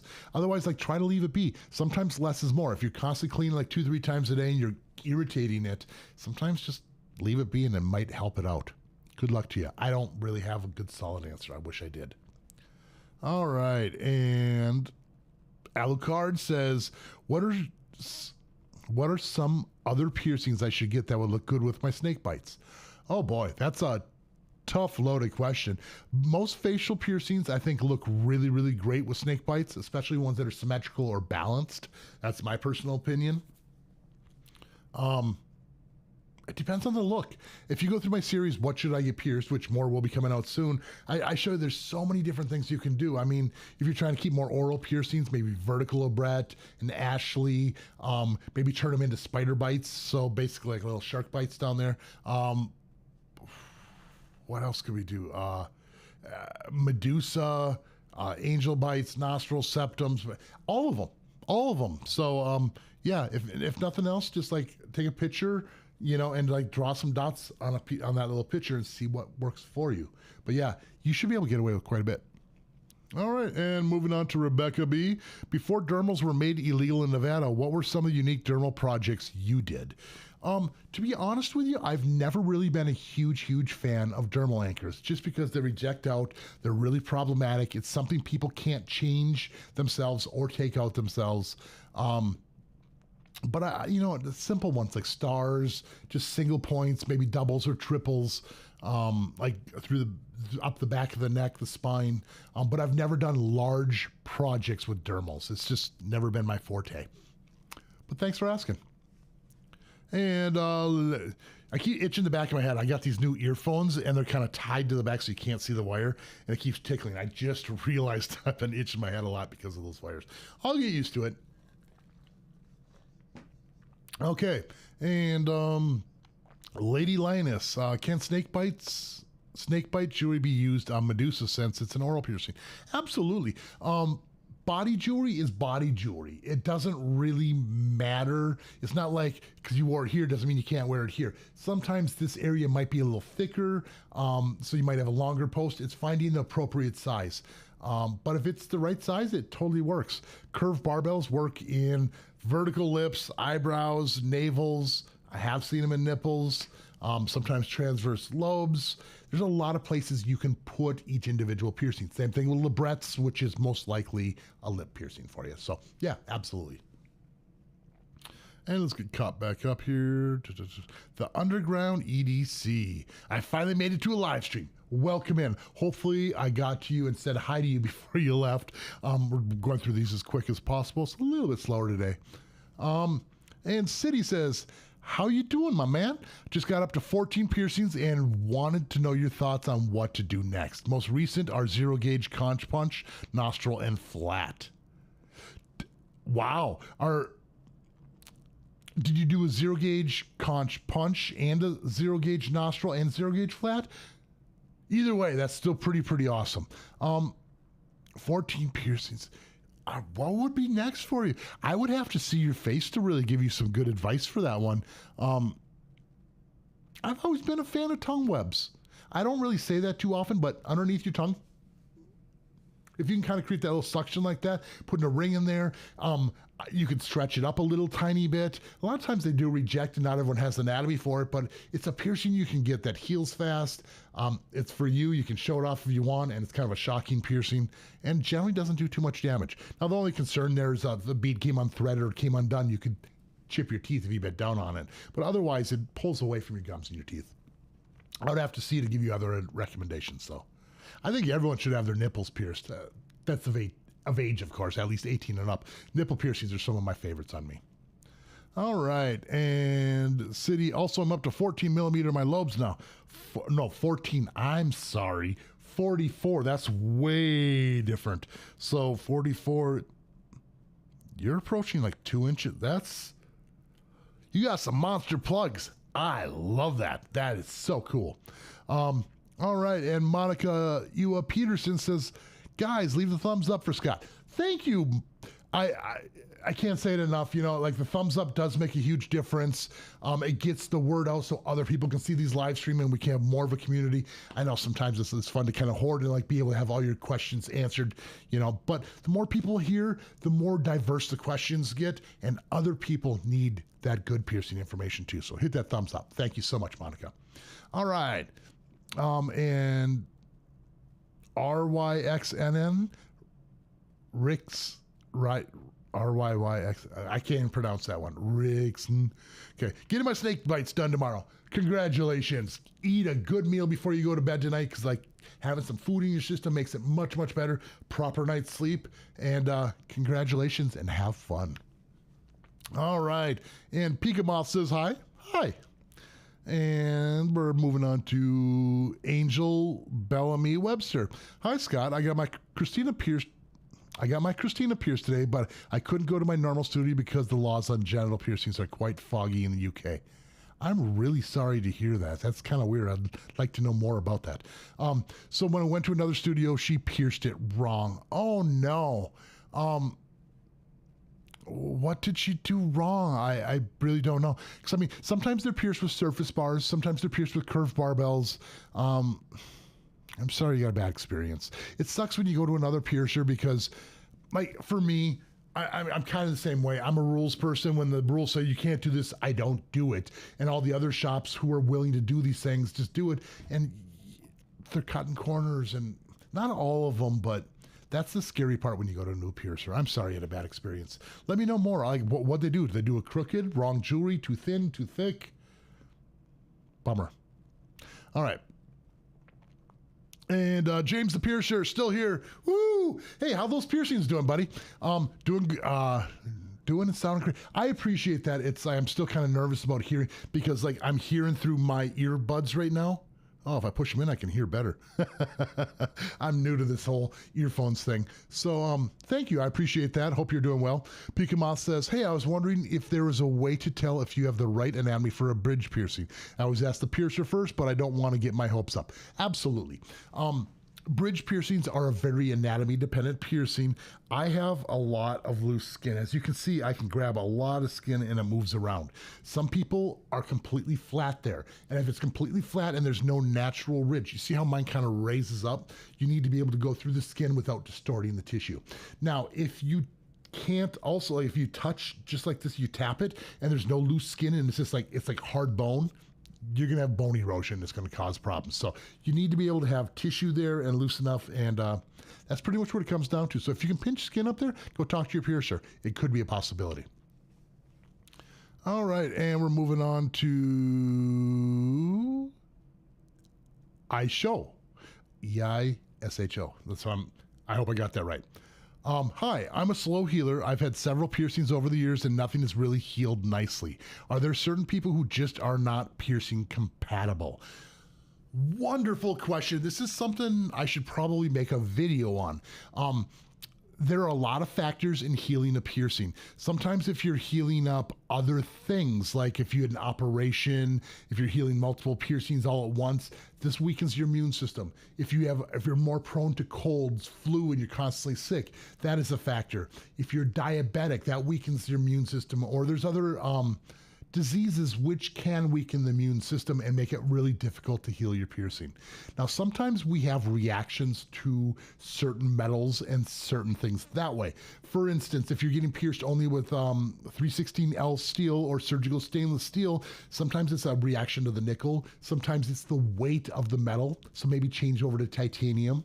If you've only gone to the same piercer, maybe it's the aftercare, maybe it's the technique they're using and they're not piercing you properly. There are so many factors, but you need to kind of weigh things out. Are you getting piercings and you work in a factory where there's all these chemicals, which could be constantly irritating your piercing? Or are you touching and playing with your piercings? All of these things are factors.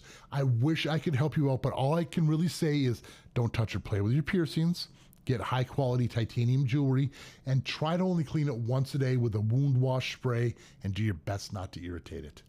I hope that helps you out, but I do agree with you. I do think some people just naturally don't heal as well as other people, and that's rough. I'm sorry. I know I'm that way with tattoos. Piercings, I generally don't have too many problems, but my tattoos take forever for me to heal. It's just accept it, and that's what you can do. Sometimes taking multivitamins, zinc supplements can really help speed up the healing process for you too. Good luck. I do love my coffee. All right. And moving on to Matt McGon. Thanks again, Scott. I got my frenum pierced from you 2 days ago, and you helped me with my wife with my jewelry change. Can't wait to come see you again for more piercings. You made me feel so comfortable. You know what, Matt? You guys were really, really fun to pierce.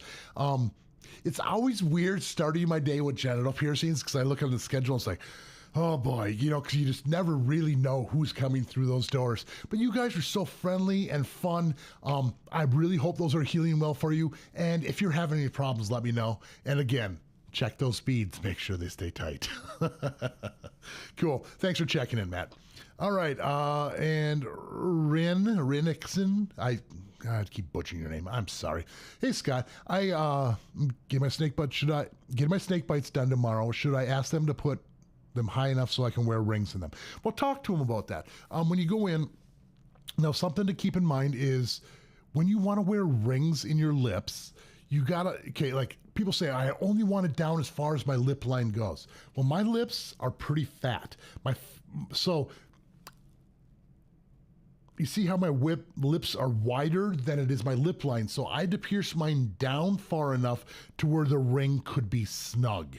So, and a good piercer should know this. Tell the piercer you plan on wearing rings.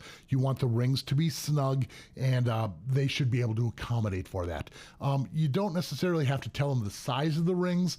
You got to find the ones that fit you. It's just like pants or a shirt. Like, oh, I wish I could wear a small shirt. If you've ever seen me in person, you don't want to see me in a small shirt.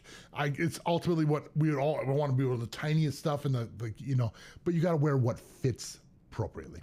Good question. All right, and thanks again, Matt. You're the best too. Pepika Muffin. Okay, I hope I said that right. Greetings from Germany, all the way from Germany. Welcome. I just lost my spot. All the way from Germany. Okay, good timing for us here too. Good, I'm glad to hear that. Just out of curiosity, let me know what time it is there right now. I'm probably gonna be doing some later ones, so you're still gonna be able to hit us. You just might not hit every single week. But if you're there, I appreciate it. All right, and moving on to Bubbly Biatch. I think I said that right. I hope I did, otherwise I'm in trouble. I have a butterfly back earring on, and the gem on those have dug into my ear. Should I switch them out to internally threaded earrings? 100%. If they're digging into your ears, your skin will grow over the top, and it doesn't take long. Sometimes it's hours, but as soon as you can get into a piercer and have someone change them out, that will be a definite important thing to do. If they're fully healed, you can change them out. Just find the right size jewelry. It's super, super important to have the right stuff. JC says, how do you measure a ring for an orbital piercing? Ooh. Well, I pierce with the rings for orbitals. I don't do two separate piercings, but if you have two separate piercings, you need to measure the inside of the hole to the inside of the hole on the front of the ear and the back of the ear. If they were done separately and they're two separate angles, you're going to find that most of the ring sticks out of the back or all the way in the front because of the angles. When they're perfectly parallel like this, you're going to have half the ring on the front, half the ring on the back, which is ultimately what we want. Now, if you are a piercer and you're trying to figure out how to pierce with that orbital, you need to do a minimum size ring. Generally, the smallest I'm going to do is a 3/8. If you can do bigger, it's going to work better, but you have to accommodate room for swelling a little bit. Now, what I'm going to do is I'll mark it. Like if I did a 1/2 inch ring, I'll mark a 1/2 inch apart. I do the first piercing. Without the bead, I slide the ring up and I'll kind of draw around on the front and back of the ear to show exactly where that ring rests. I'll slide the ring back up and then I'm able to do the piercing and slide the jewelry in there. But if, like I said, if you're just someone who has two piercings, you want to figure out the right size, it's tricky and the odds are in your favor that it's lined up exactly perfect. So go see your piercer. That's your best bet. All right. And Space Cat IPK says, hi, Scott. Should I sleep with my lobe piercing in? I'm at a 00, but my jewelry falls out and can irritate my lobes. I'm worried about my lobes. They'll shrink if I leave the jewelry out throughout the night. Absolutely. Sometimes piercings close up. Sometimes they stay open. Once you get to a certain size, they're more likely to stay open. My suggestion to you is silicone plugs, especially the brand Chaos. Now, the Chaos ones are a little bit more squishy than some of the generic ones. Generic ones are a little bit harder, but they have a nice big flare on there and you're going to be able to pop them in there. They're squishy, so they're comfortable to sleep on and they're not going to fall out like a normal plug. So that would be my suggestion. Yeah, otherwise just find some jewelry with enough of a flare where they don't fall out. So, but yeah, those silicone ones are the answers. Will Jones, Scott, generally, how often would your regulars be at the shop? I usually go to my piercer every 4 to 6 months, but now I see him every 6 to 8 weeks. It's when you're needed. You know what? If you need jewelry changed all the time, we see some people as much as like a couple times a month. Sometimes we see people 1 to 4 times a year. There is no true average. Sometimes people are going through a lot of medical things and need retainers taken in and out, in and out. So we see them a lot more than normal. I might have only pierced them once, but I'm seeing them 2, 3 times a month. So there's no real right or wrong, other than like some people who become like just like hang out at the shop all day long. Sometimes that can be a bit much because we still have to work and you have to kind of read the piercer. You know, it's like we do have other clients we need to get to, but at the same time, we do love seeing you at the same time. So yeah. Yeah, so that kind of, I hope that answers that question for you. But yeah, generally a couple times a year is the average, I would say. Candace Baker says, what's the easiest way to measure a conch piercing for a hoop? You just get like a ruler, you know, find a general ruler, and you got to look in the mirror and just kind of hold it up and figure out from the inside of the hole to the outside edge of your ear and figure out where it is, and that should be able to tell you. You also got to look at the back of the ear because they're pierced at different angles sometimes. The longest distance from the outside of your ear to the hole is what you need to go with. I am talking a lot more and I can feel my voice going a little bit hoarse. Rehydrate. So how's everyone doing today? I suppose I should say it again. Welcome in if you're just joining us. I haven't said it too recently, but you're going to notice that I am by myself today. Jared, who is my partner here, we have gone separate ways, so I'm doing a completely solo thing here now. We both wish the best for each other. Jared is a great guy, but we both have different things going on in our lives, so that's basically what happened.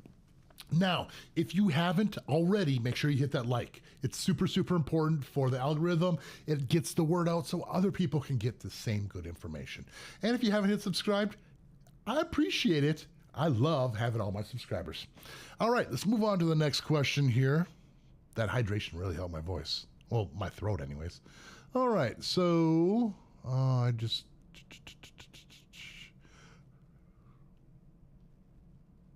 here we go. Okay. Flow. Scott, is it okay to get a double helix on the same ear, or should I wait for one to heal before getting the second? Okay, this is a great question because I personally like healing one time. Now, if you're planning on getting 2 or 3 in one area, you get all 3 and you heal it up. It extends the healing process maybe by a couple months, but if you broke it down and did one healing process, 6 months to a year, did another 6 months to a year, and did another 6 months to a year, I'd rather it all be done and healed in one time, which is within that year-long healing process. So I suggest getting them all done on the same time, unless you're getting one on each side of your ear. I personally cannot sleep on my back. I have to sleep on either my left or my right side, so I need a side to sleep on. But another option is always getting that piercing pillow, but you really don't know if that piercing pillow is going to work out for you until you try it. So yeah, that's where I stand on that one. Good question. Lady Lioness. Emma coffee lover also. How do you drink your coffee? Cold or hot milk, black? I love mine with almond milk, caramel, and whipped cream. Caramel or caramel? I think it's caramel. You know, for the most part, I drink my coffee black. I'm a very bold person as far as flavors go. I love a lot of spices. I love my coffee black and full flavored. That's the way I call it. Some other people can say full flavored by adding all the caramel and the creams and things like that, but I like strong flavors. I'm also a cigar smoker, and I also like the strongest of cigars. So I guess that just says something about my personality. I know if you look stuff up on YouTube, if you drink black coffee, you're like a psychopath or something. I don't know what. Anyways, yeah, I love black coffee and I love it iced. I'll drink iced coffee year round. It could be like negative 20 degrees and I'm home visiting Minnesota, but I need my iced coffee. Thanks for asking. All right. And Nick Garbin, love your channel. Would love to get pierced by you one day. And I have 1 inch and then 9/16, then 8 gauge ring above that. The ring goes through the 9/16 tunnel with the. Yeah, please. Nick, send it. They have a 1 inch plug and then 9/16 and then an 8 gauge ring above that. That's just sounds like a cool ear piercing combo. I love the series of stacked not stacked, but large gauge to smaller like that. Send a picture in, yeah. PiercingWithScott@gmail.com. I'll start collecting some of these. I'll start featuring you guys up here if you don't mind. Just let me know if you don't mind that. But yeah, looking at all your piercings, that's a fun thing to do. I'd love to take a look at some of your faces beyond the Piercing with Scott series. All right, and Banana says, oh my God, my favorite piercing man is live. Well, I'm so happy you're here. Thanks for joining us today. And Dave Weston says, getting my vertical abret pierced this next week. Any tips on anything to expect? Yes. The post, it's going to be a little bit of a pinch, but I think biting your lip hurts way more than the piercing does. Bring a good friend with you, a good support team, eat a nice big meal before you go in, and expect the bar to be a little bit long when you start off with. You're going to swell maybe by the next day or the day after. Sometimes it even looks crooked, so don't let that freak you out, because when the swelling goes down and you downsize, it'll go right back to that straight piercing. Good luck and have fun. All right. And Jackie says, I like using the terminology litha. Leave it the hell alone. Yes. It helped me heal things really good. You're absolutely right. The litha thing is leave it the hell alone. Everyone overcleans your piercing. Only your body can heal your piercing. There's no chemical or drug that's going to do it for you. And you scrubbing your piercing isn't going to help it. You're just irritating it. Now, the thing is there's a balance. If you have a lot of crusties and those crusties are getting pulled inside, you can't leave it alone because there's a problem and you need to address it. But like I said, less is more. Sometimes just a wound wash spray. The one I'm looking at today is Steri-Wash. Basically, you just spray on your piercing, wait till the crusties get nice and soft, and then a paper towel wipes them off. Once you get rid of the crusties, leave it the hell alone again. Yep, great point. I'm in between it. You got to leave it alone, but if there's crusties, you got to address them. Great point. Thanks for bringing that up. All right, and let me scroll up without getting too lost again. Gia, hi, I got my side labret pierced about 3 weeks ago. The bar was shortened, and recently my piercer said it was sitting right on, I got my side labret, yep. Sitting right on my teeth. If I wanted to change it to a ring, it kind of minimize the risk of the damage. Placement is so important. Now the thing is sometimes if you shorten your post, your body creates a little pocket where the disc can kind of get pulled in and away from your teeth. It might need to be re-pierced.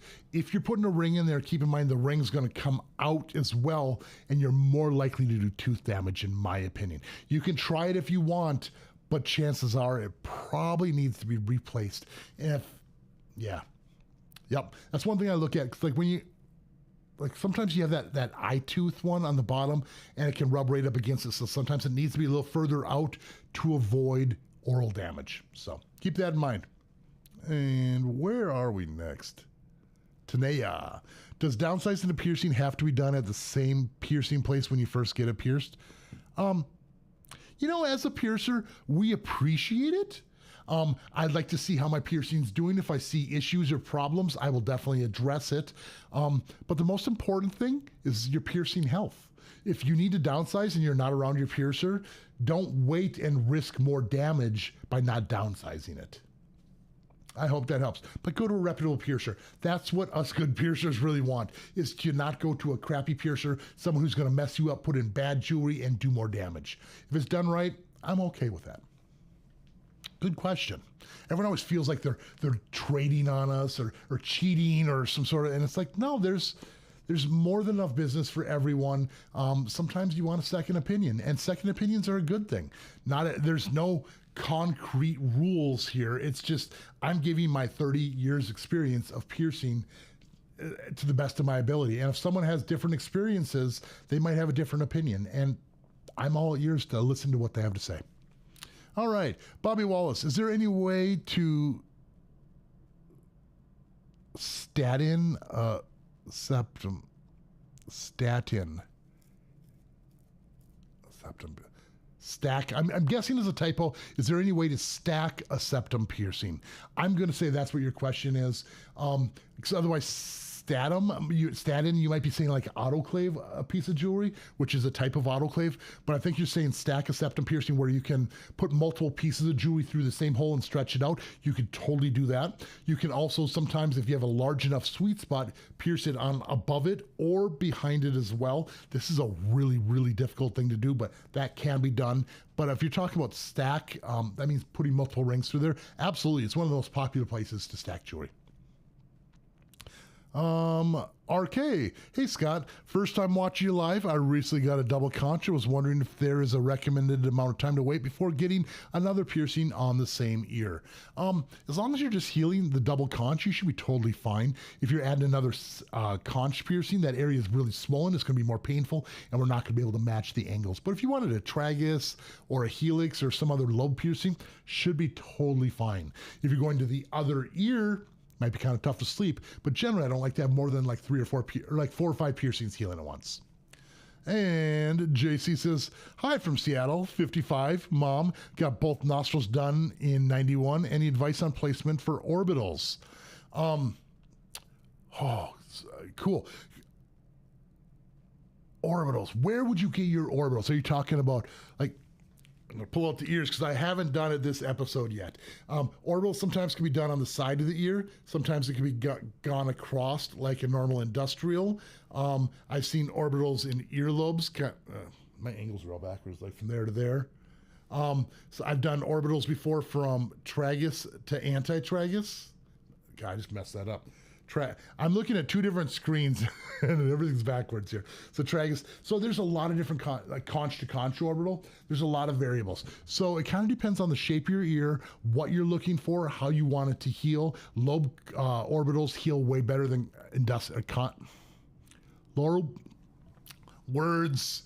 Lobe orbitals heal faster and easier than cartilage ones do. And like conch ones are even way rougher than helix ones. So, but super, super cool piercings, really rare. I love orbital piercings. And hopefully you're not just talking about a conch piercing, because when you put a ring around a conch, it's technically not an orbital piercing. An orbital piercing is when you have 1 ring through 2 piercing holes. Cool. All right. And JC says, no, we just did that one. I was going to ask you a question again. I wouldn't answer it again, though, because we can rewind it. Bobby Wallace says, ouch. What is ouch? Is there any way?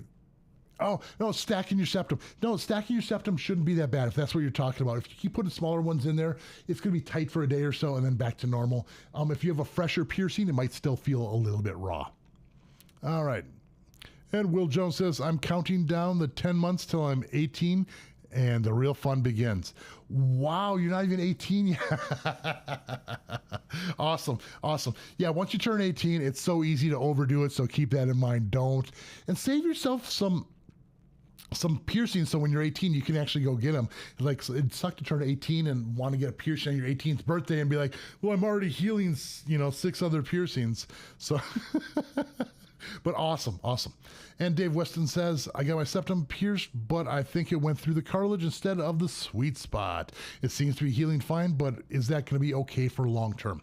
Well, if it was really, really painful, that means they hit all the cartilage. Sometimes they nick the cartilage a little tiny bit, and that's going to prolong the healing process a little bit. The only issue is if we went through all the thicker cartilage and you want to stretch it up to a bigger size, that does make it way, way rougher. But if it seems to be healing fine and you're happy with that size, there isn't an issue with it.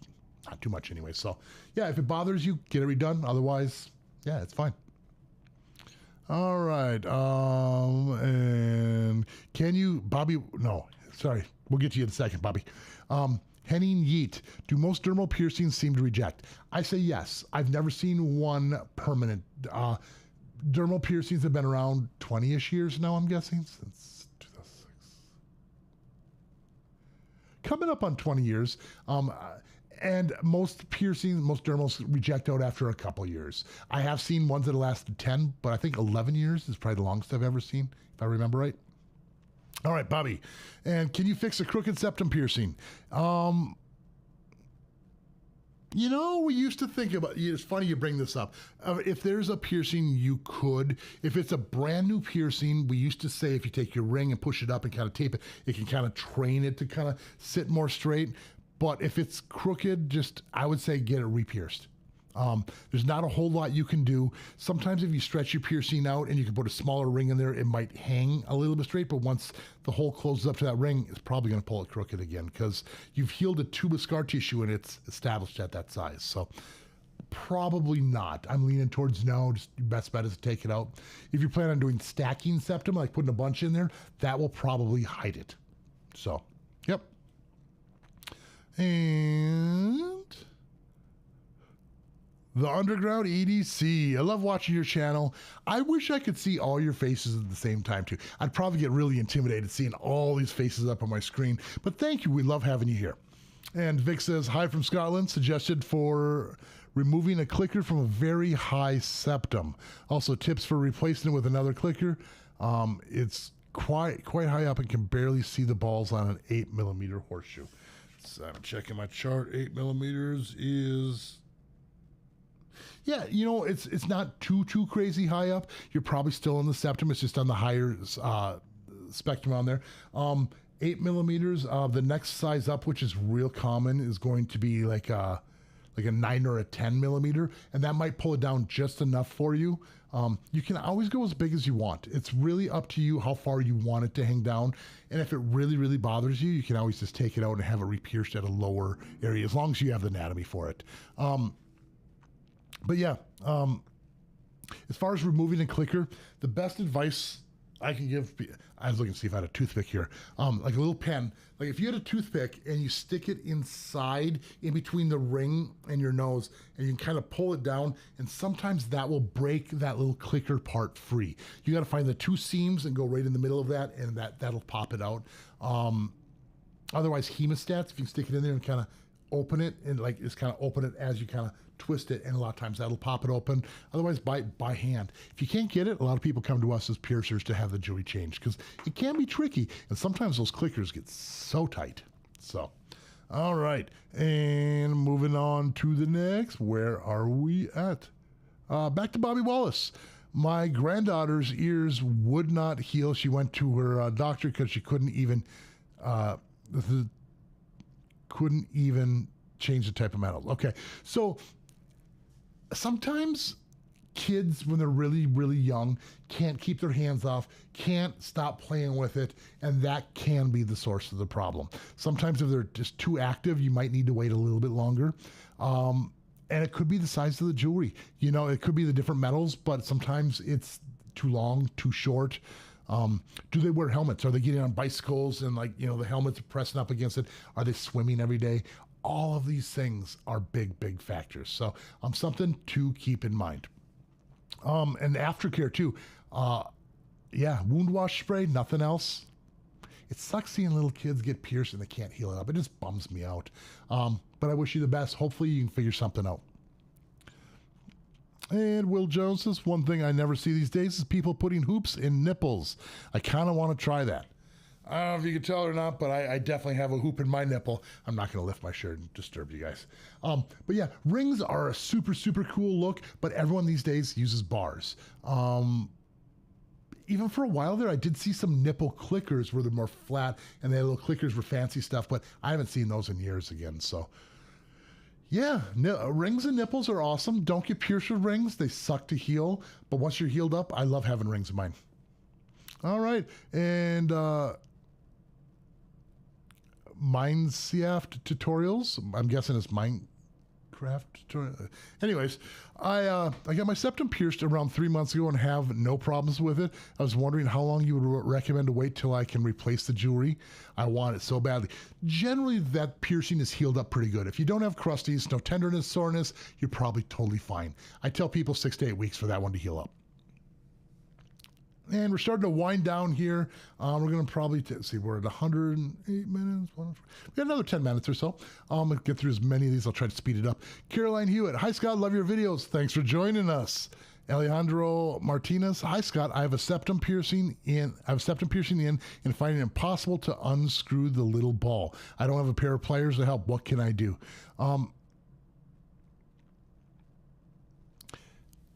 Okay, so use like maybe like a little paper towel. Sometimes like we spend so much energy trying to hold on to the bead to twist it. So if you have like a little paper towel, or if you have like a little silicone mat, like for like cooking or something, that'll get a good grip and you can do it. If you have access to latex or nitrile gloves, it's getting the grip and like trying to basically break it free.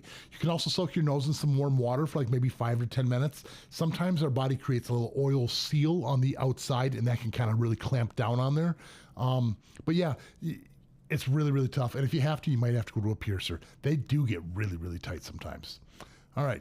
And Carolina Human says, I wish I lived closer to your piercing studio. I'd love to get pierced by you. Well, if you're ever in Vegas, make sure you set up an appointment. I'd love to pierce you too. I'd love to pierce each and every one of you. LR says, my piercer moved studios. I need to find someone now. There's another studio near me with a great reputation. I'm going to get jewelry change and check it out. What should I keep an eye out for? Common sense. Just look around. Is the place clean? Are you being treated properly? Is there a good jewelry selection? Yeah, I think getting jewelry changed by a piercer should tell you quite a bit about a piercer, their personality, the hygiene. I mean, even a jewelry change, you should still be cleaning jewelry and doing setups, and everything should be wiped down, just because germs can be spread and we don't know where the good or bad germs are. So every person that gets brought into my room gets treated like a fresh piercing. So that'd be my recommendation, and good luck. I really hope it works well for you. Sip of coffee. All right, and Bobby Wallace, I have no piercings. I watch you because I like seeing you and what you can do, and I like your person. Well, it doesn't matter if you have piercings or not. You are always welcome here. Thank you so much, Bobby. Sometimes even watching these channels, eventually we're going to start rubbing off on you, so be careful. We might eventually get a hole in you. And Pika Moth says, thank you so much for your response. Love you, and how are you doing love how you are helping us all out. Well, thank you so much. I'm so glad to help out. I do what I can. It is my passion, my love, and it's what I'm supposed to do in life. I'm supposed to be putting holes in people and taking care of you guys. All right, Immortella. Where's Jared? Jared is no longer with us. A couple weeks ago, we did go our separate ways. We wish the best for each other, but he has a lot on his plate and just couldn't be here anymore. So now I am riding completely solo. Who knows what the future holds? I'm planning on having other guests and other people in here. But yeah, it's kind of weird not having them here, but eventually we will get used to it. All right, and I just skipped way too far up. Okay, here we are. Tanea, do you have to downsize a Christina, and does downsizing a piercing have to be done at the same piercing place when you first get it pierced? No, you don't necessarily have to downsize a Christina, but any piercing, if the bar is way too long and it's causing problems, downsize. Most of the time, we give a little bit of room for swelling, but you don't have to overcompensate that one like I do oral piercings. Oral piercings definitely swell way more. Improperly labeled loser. Hey, Scott, I know you shroud piercings and I know you showed piercings and what anatomy would work well with, but could you do a video showing ears and what piercings they work well with? Kind of like what should I get pierced episodes. Kind of like in the, understanding ridges, I think is kind of what you're saying. So yeah, that's a really good idea for a video where I can just talk about ears and understanding how piercings work and when you get denied because you don't have appropriate anatomy and what that exactly means and why we say these things. That's a great idea. Yeah, I will definitely put something out for you. Good suggestion. And Leon Bakar says the human. Leon Bakar, the human. Okay, there we go. What type of music do I listen to? I try to listen to everything. Once you close some doors off, you're going to miss out on some of the greatest things in life. So there is some rock, hard rock, metal, jazz, fusion, blues. I've been to operas before. I just love the arts and I love watching talent. That's what it really comes down for me. And good question. Natalia Barbino, you're the best. You're the best. I'm sorry I butchered your name. Thanks for being here. Alejandro Martinez says also something else that happens when I drink anything from my can. My septum touches the can. The can hurts, and when I press on it at a certain angle, it hurts. And it's been like 10 months. Okay. Sometimes when we get septum piercings, they rub right up against that cartilage on the top, and pushing up on it kind of makes a sharp, pinchy, uncomfortable feeling. So Maybe a smaller ring so it doesn't touch as much. I don't really know. And if they pierce through the cartilage, sometimes cartilage takes a long, long time to heal, and maybe it is still healing for that reason alone. I don't really know. Yeah, just be more careful and patient. All right, and where are we? Keisha Lauren says, absolutely love you. I absolutely love you too. Thank you for being here. Leon Bakar, the human, is a side vertical labret an option? It depends on your anatomy. I do piercings called angel fangs, which are vertical labrets on the side, but there's a little bit more pout there. Now, when you look at my lip, you can see how the outside, it definitely flattens out. If there's no ridge to grab a hold of, it won't work. So it's just an anatomy dependent piercing, but not very common. Carolina Hewitt, I want to get my second and third lobe piercings. Can I get them all done at once? Now, if you're not healing any other piercings, healing for lobe piercings really shouldn't be that bad. They only take about 1.5 months to 2 months to heal, so it shouldn't be an issue. So I say, yeah, go for it. And Will Jones, I'm restretching my right lobe and wasn't ready for how fast it goes. I got from 14 to 6 in less than a week. You got to be careful not to go too fast. But yeah, when you're restretching piercings, a lot of times they just fall right into place and it naturally wants to go back up to that size. So when people sometimes overstretch your ears and I say downsize, like, oh, it took so long to get, you'll be up there easier the second time around without the issues. So yeah, it does go easy. Just don't push it too much, Will. And Leon Bakar says, Leon Bakar, the human. I don't know why I always leave off the human at the end because you are a human. Yeah. Can I put a hidden helix with a rook in the same ear, and will I have enough space? It really kind of depends on your anatomy. I'm looking at this like silicone ear. A hidden helix is kind of like a super high helix, kind of where you don't really see where it goes through and stuff kind of dangles. And it should be plenty of room for a rook as well. Kind of depends on the size of the jewelry and the shape of your ear though. And Sokolenko, I hope I said that right. Hi, Scott. Do you pierce cheeks? Almost, is it better to do so with dermal piercings for cheeks versus piercings where it's straight through?